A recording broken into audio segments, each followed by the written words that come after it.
కడప నుంచి వచ్చాం మేము. నా పేరు ఎస్తేర్ రాణి. నేను ఒక అన్నిరాలుగా కోవిడ్ దేశానికి వెళ్ళాను. గత 8 సంవత్సరాలుగా నేను కోవిడ్లో ఉన్నాను.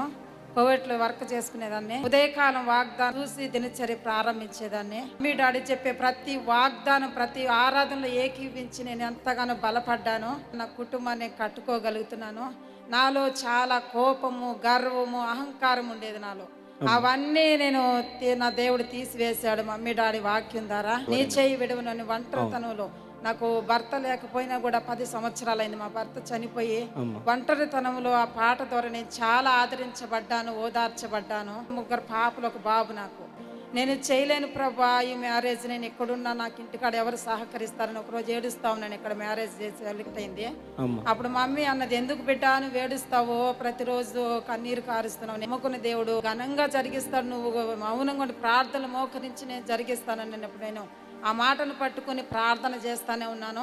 2 పాపలు కూడా దేవుడు చిత్తంలోనే నేను కోవిడ్లో ఉన్నప్పటికీ నేనున్న నా భర్త ఉన్న దానికంటే ఘనంగా వివాహం జరిగించి ఈరోజు కుమారుడితో బిడ్డ ఉంది. ఇక్కడ ఫస్ట్ సార్ నేను ఈ మందిరంలోకి రావడం. చాలా ఆదరించబడుతున్నాను, ఓదార్చబడుతున్నాను.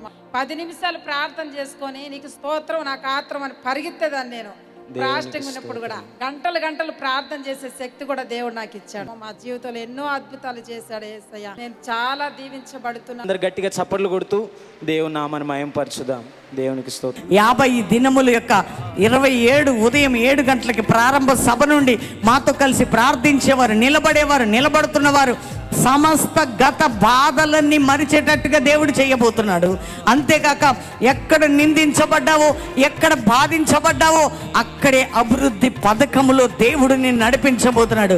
ఈ 2 ప్రవచనాలు 50 దినాలు 2000, ఇది ఈ 26 సంవత్సరం, ఈ 14వ సంవత్సరం 50 దినాల్లో ఈ ప్రొఫెసీ అడుగు పెట్టే వారి జీవితంలో కల్వరి మినిస్ట్రీలో మా కుటుంబంలో సేవలో నెరవేర్చబడబోతున్నది.